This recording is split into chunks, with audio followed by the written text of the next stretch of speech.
madaxweynaha Soomaaliya Maxamed Cabdullaahi iyo wafdi uu hogaaminayo ayaa gaaray magaalada Jabuuti ee caasimadda dalka Jabuuti. Walaalaha aynu nahay Jamhuuriyadda Jabuuti. Madaxweynaha iyo wafdigiisii ayaa waxaa garoonka diyaaradaha ee Jabuuti ku soo dhaweeyay Ra'iisul Wasaaraha dalka Jabuuti Cabdiqaadir Kaamil Maxamed, wasiirka arrimaha dibadda iyo isgaarsiinta iyo xubno ka tirsan golayaasha xukuumadda Jabuuti. Labada madaxweyne ayaa maalinta berri ah wada hadallo ka yeelanaya xaaladda siyaasadeed iyo amni iyo dhaqaale ee gobolka, gaar ahaan danaha wadajirka ah ee ka dhexeeya labada walaalo. Booqashada ayaa salka ku haysa aragtida wadaagga ah ku saleysan isgaarsiinta, wadajirka, dan wadaagga iyo xiriirka iyo soo jireenka ee ka dhexeeya labada shacab walaalaha ah ee Soomaaliya iyo Jabuuti.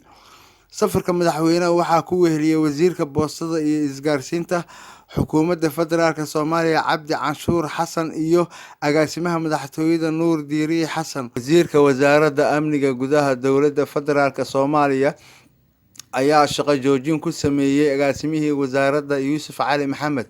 Warqad ka soo baxday wasiirka amniga Soomaaliya kuna taariikhaysneyd 17 bishii 8 2019 ayaa lagu sheegay in shaqadii laga joojiyay agaasimihii guud ee wasaaradda Yuusuf Cali Maxamed, isla markaana si ku meel gaar ah xilka loogu magacaabay Axmed Cabdi Kooshin. Warqad ka soo baxday xafiiska wasiirka ayaa lagu sheegay in wasiirka uu tixgeliyay ahmiyadda agaasimaha guud ee uu leeyahay dhismaha iyo hanaanka shaqo ee wasaaradda iyo baahida loo qabo howlaha shaqo ee wasaaradda amniga gudaha iyo go'aanadii golaha wasiirka ku baabi'iyeen xogeeyihii joogtada wasaaradda. Haddana Kismaayo, guddiga xuduudaha iyo doorashooyinka Jubbaland ayaa warqad u diray wakiilka qaramada midoobay ee Soomaaliya James Iswan iyada oo waraaqda lagu cadeynayo in doorashadii madaxweynaha Jubbaland la qaban doono waqtigii la qorsheeyay oo aan dib looga dhigi doonin. Qoraalka oo ku saxiixnaa gudoomiyaha guddiga Xamse Cabdi ayaa jawaab u ahaa qoraal uu xalay u soo diray wakiilka qaramada midoobay oo sheegaya inaysan aqoonsan doonin natiijada ka soo baxda doorashooyinka Jubbaland inta laga xalinayo tabashooyinka.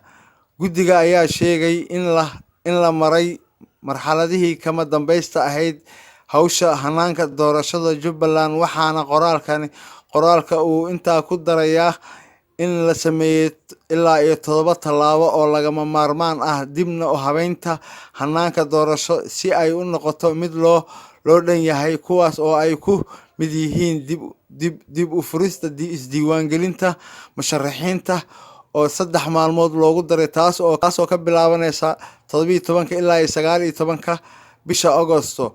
Waxaa kaloo guddiga uu qoraalkani ku cadeynayaa inay isku raaceen in aan tallaabooyin dheeraad ah kale lagu sameynayo hawsha iyada oo la qaadan wixii tallaabo lagama maarmaan ahaa.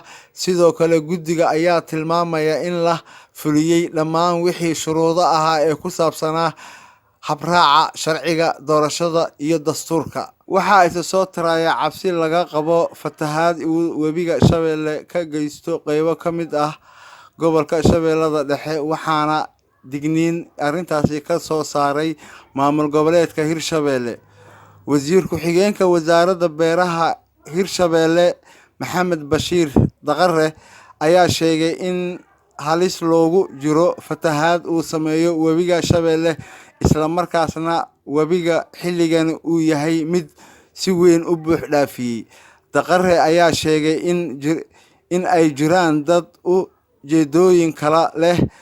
Waxa uu sheegay in ay qayb ka yihiin in webiga uu fataho deegaamo kala duwan, isaga oo digniin u diray dadka inta badan sameeya sida uu webiga tihi lahaa karo, isla markaana uu sheegay in tallaabooyin adag laga qaadi doono. wasiir ku-xigeenka ayaa ku amray guddiga kanaalada beeraha Hirshabelle inay isa soo diiwaan geliyaan xafiiska wasaaradda beeraha si ay u wada shaqeeyaan ka hortagaan fatahaadda webiga Shabeelle uu inta badan sameeyo.